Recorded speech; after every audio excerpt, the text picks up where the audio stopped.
the beauty, again, of epigenetic testing, as we talked about, is that it's all changeable. If you come back and you get a biological age score that's a little higher or a little lower, or you're just not happy with it and you want to change it, it's literally in the power of your hands. You have full control.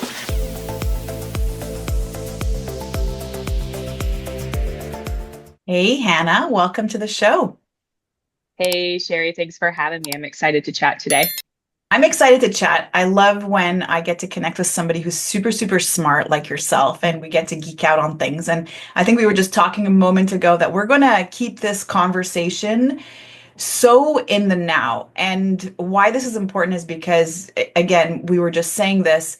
We are told by doctors, and I come from a line of doctors. My parents were doctors, and my siblings are doctors. But we are told by doctors that it's just your genetics, and you can't do anything about it.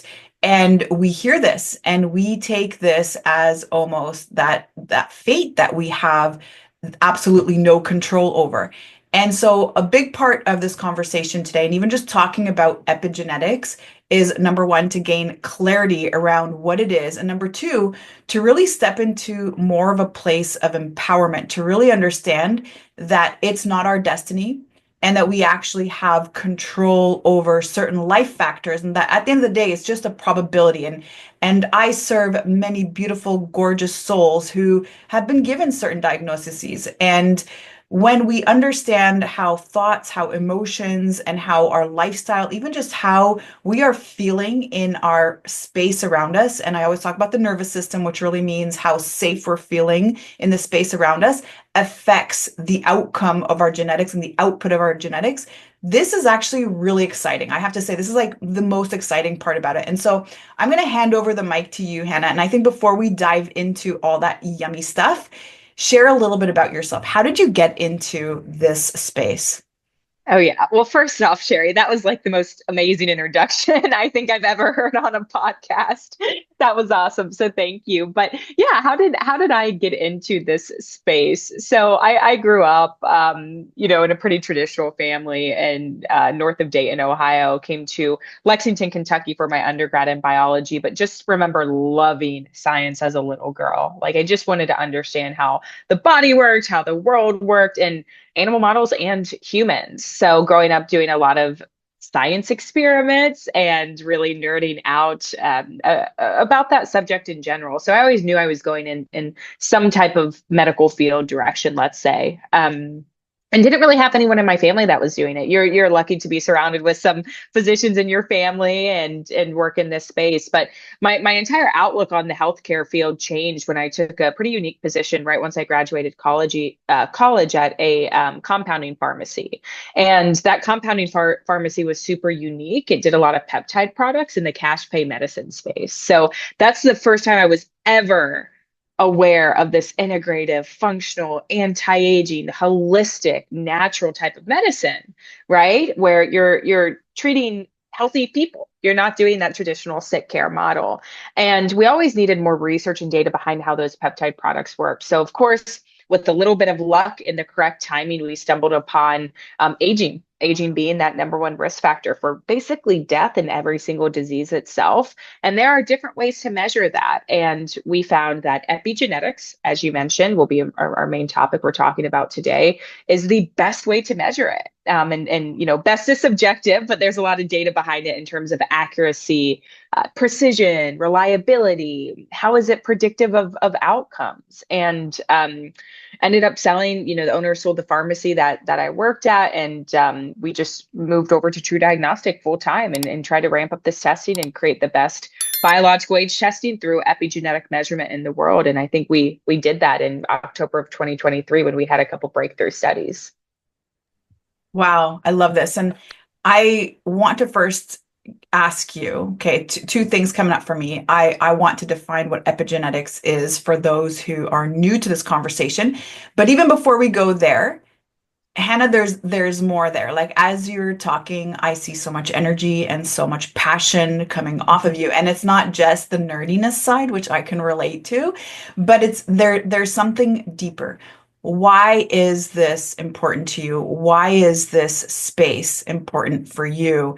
And how do you feel that your role and why you're here to do this brought you to this space and this conversation today? I love that question. I think it just comes back to the healthcare model. And especially in the United States, it's completely broken, in my opinion, as we know it. And health is the the biggest asset we have, right? It defines how much time we have on this earth with our loved ones, with our family, or with ourselves, right? Depending on what goals we want to reach. And I would say the reason that I'm doing this is to really include more preventative care in the health system, meaning we can really prevent a lot of diseases and even cancers if they're diagnosed just early, right? You have breast cancer, for example. If you diagnose that at stage one, I think you have around, above a 90% chance of survival rate, where if you're diagnosing that during stage four, it's like less than 20%. So it's super, super significant. There's a big area we can make in this preventative kind of diagnostic space world. I have a history of family of Alzheimer's. My grandmother had Alzheimer's. That was awful. I have a genetic predisposition actually. So I'm at an increased risk there. My father also died at a super young age from an unexpected cardiovascular Sorry. event, I should say. Yeah, no, thank you. I appreciate that. And that's one of the number one killers in the U.S. is cardiovascular disease. So it just my why, my reasoning is more of that preventative care. Again, to spend more time here on Earth. That's what it comes down to for me. So good. Okay. Yeah, I love that. And I resonate with that. And then for those of us who are like, okay, what are they talking about? I've been listening so far. I still don't know what they're talking about. What is your definition of epigenetics in a way for someone to be able to understand? I'll break this down hopefully very, very easily. Epi is just a Greek prefix. We're going to break down the word. Epi means above or on top of. So we're not looking at your genes, that unchangeable part of your DNA where you get 50% from parent one and 50% from parent two. And that's that. You can't change it. But we're looking above that DNA or on top of it. Basically, how are we turning on certain parts of your DNA and turning off other parts of your DNA? And that is everything. That's about 80% of your health outcomes, where your genetics is only 20%. So when you were saying that at the beginning, Sherry, oh, we're falling victim to our predispositions that our family had. That's just a super, super small part of our health. Our epigenetics, it's everything. It's that nurture, right? How we behave and essentially how we're interacting with the world. Ah, so good. I love that. And, I always share that diet is not just what we're eating, right? It's not just what we're consuming through our mouth, through nutrition, but it's everything else around us. Our diet is our entire environment. It is the air that we're breathing, the quality of the air that we're breathing. It is the conversations that we're having with others that may make us feel stressed or that may give us a lot of joy. And it's what we're choosing to watch on Netflix. It's us engaging in social media. It's how we are plugging into the things around us. All of that is our diet, and all of that affects our nervous system. And that's why the conversation of epigenetics ties in so well. And I've always talked about the power of mindset and really the power of our thoughts and how important it is to know that whatever we say about ourselves is our truth, and it commands our body to create and produce chemicals that will match that. So if we are thinking that we are, and I hate to say this word, I always post this on social media. I said this word before, just I think last week, the FAT word. Okay. I don't say this word. It is such a charging word. But when we continue to describe ourselves using this word, we're commanding our body for that to be so. And this is the power of epigenetics. When you understand that, yes, there's lifestyle factors that are going to be in my control, but what else is in my control? What I'm thinking, the way I am speaking to myself, the language that I'm using, because all of that commands my genes for an output.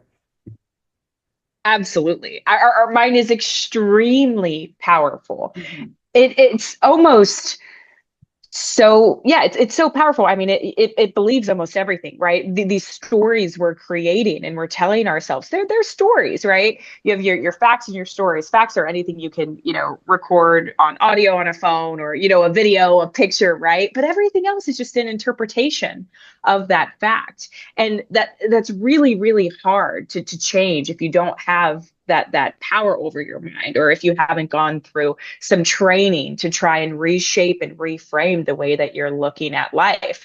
I'm in Lexington, Kentucky right now. It's so cold out. I think it's like 4 degrees today. And actually, last week I was walking outside with some friends and they're like, Burr, it's so cold. Oh, I don't like this weather. I'm freezing. I'm da da da.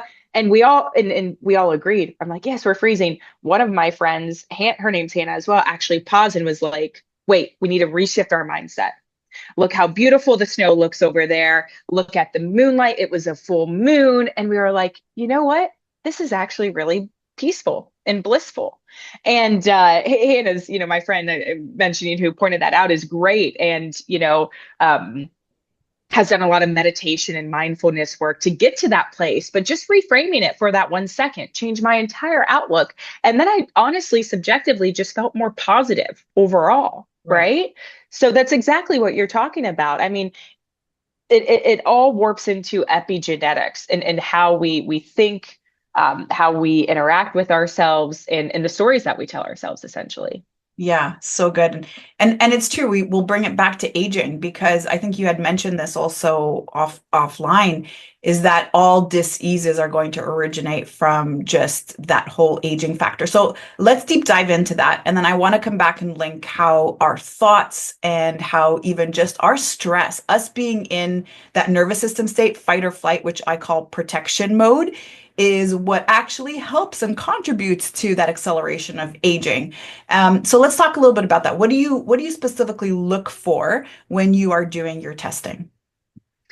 Yeah, so again, we're going to measure these epigenetic markers. We'll say that as a really kind of we'll look at it in terms of a hierarchy. So epigenetics is what we're looking at. There are many different epigenetic modifications. Not to get too deep into the science, but we look at a modification called DNA methylation. Is there a little methyl group present or not? Just a carbon and three tiny hydrogens.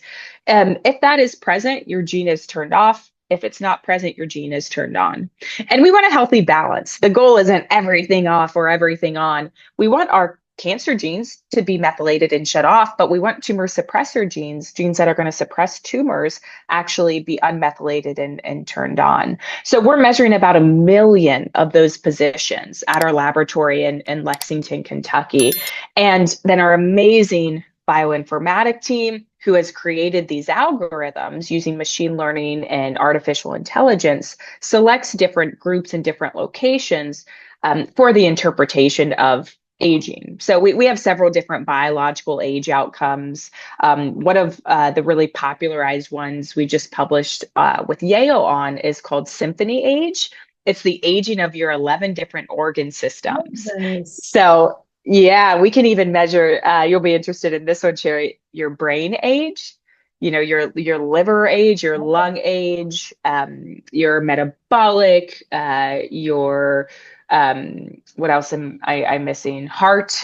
There's 11 of them total. I know I missed a good chunk of them, but yeah, it's fascinating because then wherever you're accelerated the most, you can obviously target that specific organ and start to reduce aging. So people who have a really accelerated brain age, usually I would say are really horrible sleepers. They just need, better quality and better quantity sleep. So that's kind of a hint into, some of the things you can dive into, mostly lifestyle focused. I always like to start with. Wow, so good. I love how you said that. Brain age due to maybe lacking quality sleep. And again, when we are thinking about creating transformation, and here we are, you and I were recording this in January of 2025, where right now most people are dropping out of their New Year's goal because whatever they were focusing on, I am 100% sure had to do with what they were eating and how much exercise they were doing. And most of the time, nobody really thinks about, oh, I'd actually want to improve the quality of my sleep, which, by the way, not only is going to impact the age of my brain and all the other conditions that can happen as a result to an aged brain, but also because this balances my hormones. It balances my ghrelin and leptin levels. I won't have the cravings. I won't have the sugar cravings. I'm not going to be up at night. Also, maybe because of all the coffee that I drank during the day to try to get more energy. So let's talk about some other lifestyle factors. So you mentioned sleep being an important one. What else can we do that directly impacts our genes? Yeah, I'll say the main four that I give, and then I have some additional ones we can kind of put on top of that is sleep, as you mentioned it, your physical activity or exercise, your stress levels, and then your diet, your actual nutritional intake. Those I think are the four main ones. And that just really does a good job of wrapping up almost everything you do in life. And you almost talked about some of them. You hinted at stress, diet, and then yeah, even obviously exercise, right, for your platform. So those are the main four. I think the additional ones that I also think about in terms of just factors that really affect our gene expression are going to be alcohol consumption, any smoking habits, of course, insulin sensitivity. Really watching your glucose, toxic load, which you mentioned as well, and kind of weight status too. I know BMI is not a great measurement. It's been used previously to correlate a lot of these biological age measurements. So that's why I say that one. Yeah, and I'm certain primarily visceral fat because that's the Yep. one that really we need to all pay attention to. So fat that accumulates around our organs, fat that generally can start to impair some of the hormones and the hormone system, the endocrine system in that area. So let's unpack this because everyone's like, okay, so they're mentioning nutrition and exercise and all that. So how much and how often and what if I don't like to exercise and what kind of things are supposed to work for me? So what are your thoughts around that? I have some thoughts around that, but let's start with those main four, and then let's throw in the other ones that you also added. What would you Yeah. say? And again, this is not a blanket statement for anyone who's listening, but a great way to start. And I do believe that we can start to fine tune once we feel that the process becomes more intuitive and we start to see what works for us. So how would you approach that, Hannah? Great question, and I'm going to answer it kind of like you just gave the ending there. Is it's super personalized, right? I'll tell you what works for me right now, or I can even tell you what works on like a general population level and what we know from the studies. But it doesn't mean it's going to work for you, right? And we don't know what will until we measure it. So you all have probably heard the quote, "You can't manage what you're not measuring," by Peter Drucker, right? And it doesn't necessarily have to be the biological age test. It can be an Oura ring. It can be a Whoop. You just have to start measuring and find out what works for you.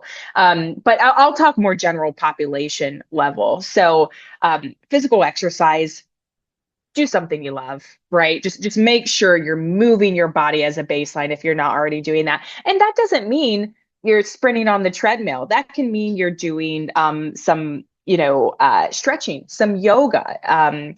As long as you do what you love, I think you need to start there. Then you can start doing some other tests regarding like bone density, right? Depending on if you want to lose weight or if you want to keep a steady weight or increase your muscle mass. That's what's really going to change some of your physical fitness recommendations too. But physical exercise, just get started. People who exercise more, but not too much, have the best biological age outcomes. Really good. Yeah, Yep. I love what you said, and I love that do what you love because let's talk quickly about the nervous system. When we are in fight or flight or when we are in protection mode, our immune system is shut down. We're actually not healing. It's not the priority of the body. And you know that you're in protection mode when you're feeling a lot of stress, you're feeling a lot of anxiety, you're feeling a lot of worry, you're feeling a lot of fear. And so when you're going out for that run, you're like, I hate running. Oh God, I can't over, or you're always super self-conscious about your body and the way that you're body shaming. All of this contributes to the stress, and you're not actually putting your body in the nervous system that it needs to be in for it to heal, for it to recover well also. And that's really important. And when we talk about sleep, we also need to talk about recovery. And that's where everything, and I say the magic happens, everything that you did in your training is going to actually show up in the quality of your sleep. And so that's why this is so important. And this Yeah. conversation is not just about those four that we need to make sure that, okay, I'm getting exactly 8 hours of sleep and I'm getting the 3 to 5, 30 minutes exercise regimen that is recommended by, the government or so on and so forth.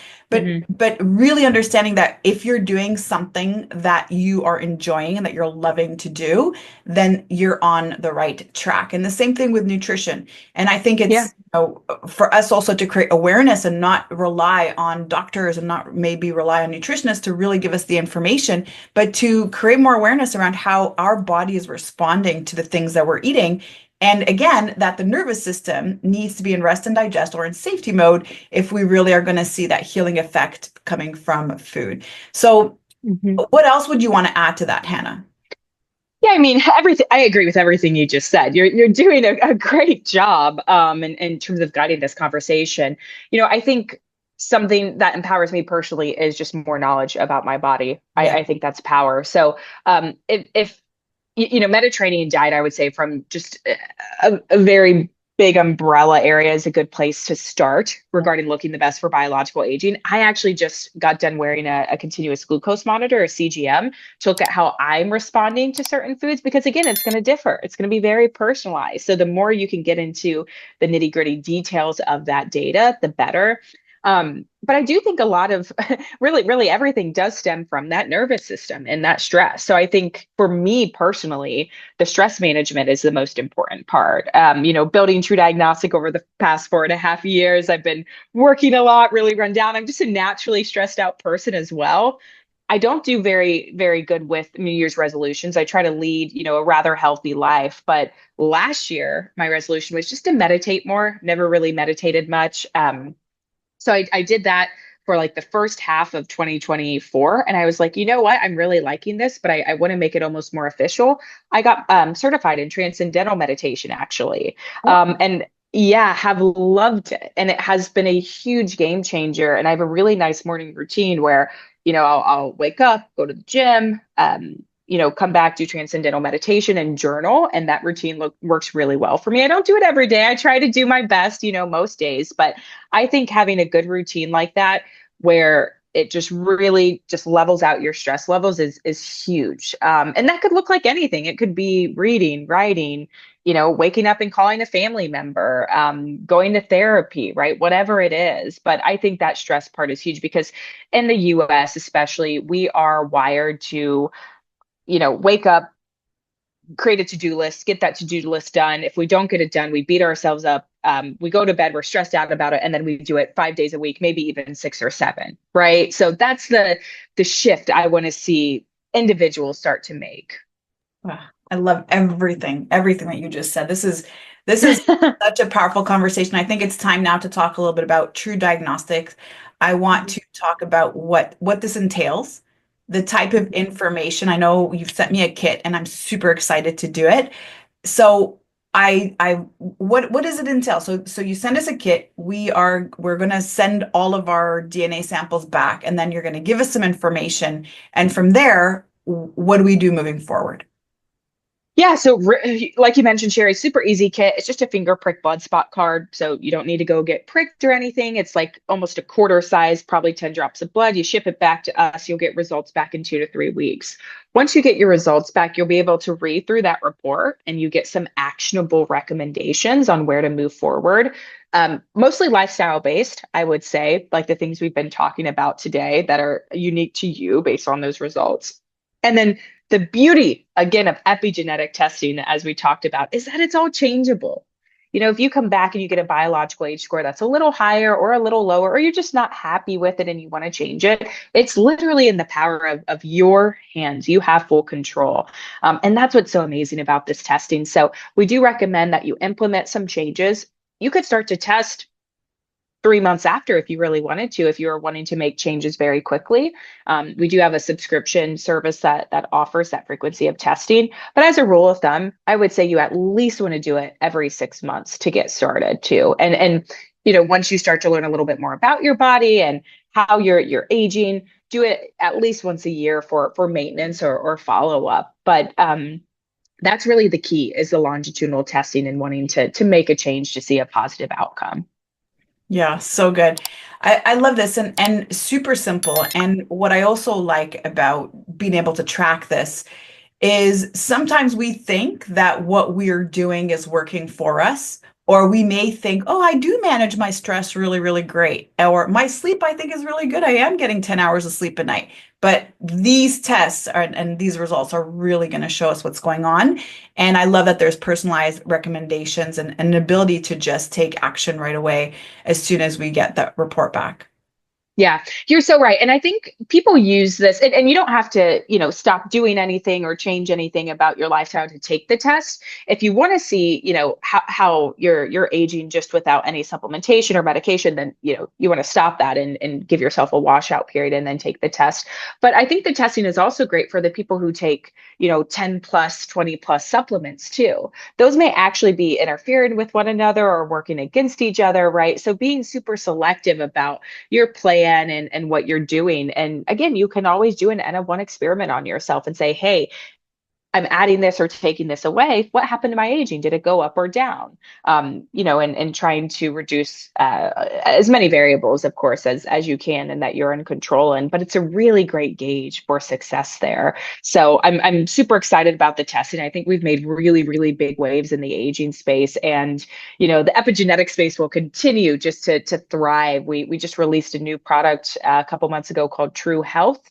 That's a micronutrient deficient test as well. So even through the epigenetic measurement. So we have True Age, which is the aging, True Health, which is the micronutrient. We have a combo kit that puts both of them together. So it's going to keep giving you more and more insights as the field expands. Ah, so good. So good. And I love the whole thing you said about the supplements. I wouldn't have thought this, especially because Mhm. most of us, it's just super easy to start taking things and someone else recommends things and we start taking things. But do we really know the impact, especially the compounding impact of all the Mhm. separate things that we're taking? So I think that's really, really powerful. Anything else you want to add to that, Hannah? Is there anything else that you wanted to share with us today before we sign off? I just want to thank you. I love this conversation, Sherry. It was amazing. And if anyone's curious, just take the test. Just dive into it. If you've already measured your genetics or have done traditional lab testing, hormone testing before, all of the stuff you're going to measure from an epigenetic standpoint again is in your control. So it's extremely empowering, especially if you're just wanting to become the most kind of healthy, best version of yourself. It's a great way to get started. Yeah, definitely. We're going to have a link for that in the show notes. People will be able to access that. And if anyone wanted to reach out to you, Hannah, to learn more about you and what you do, where could they go to do that? Yeah, my email address, or my inbox, I should say, is always open. My email address is Hannah, Hannah, at truediagnostic.com. And it's just TRU and then diagnostic is singular. You'll find me on, LinkedIn, all the socials. And then I have my podcast too called Everything Epigenetics. So you can go to everythingepigenetics.com. It's a really nerdy podcast. I interview a lot of researchers and have some pretty deep science conversations with them. But it's a really, again, expanding, booming field, and I'm excited for what's to come. Amazing. That's so great. And I'm so happy for you. And it's so cool to be in this space with you today, Mhm. to learn more from you and just to be able to share from both sides. So thank you again for your time today. I love this conversation. Thanks, Sherry. I appreciate it.